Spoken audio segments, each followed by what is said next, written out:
RH stock, is this the right time to buy? I'm gonna answer all this in this short 1-minute video, so watch till the end.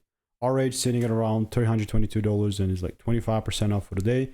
As I'm looking at it, I'm just gonna go ahead and check out the daily weekly chart, and you can see that the previous idea that it was here, we had some lines pointing towards the downside.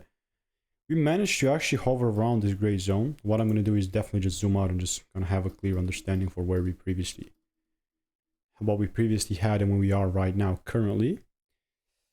There's a lot of liquidity beneath this low. Now, just for context, all I'm using is a strategy that's previously delivered thousands of correct predictions, but now like looking at RH, daily chart, this is 1 hour, so let's go here, 4 hour. I mean, this is phenomenal. Like, it's good how it's going up, but honestly, I'm not sold on the bullish idea unless we start breaking full candle closes above 350 bucks.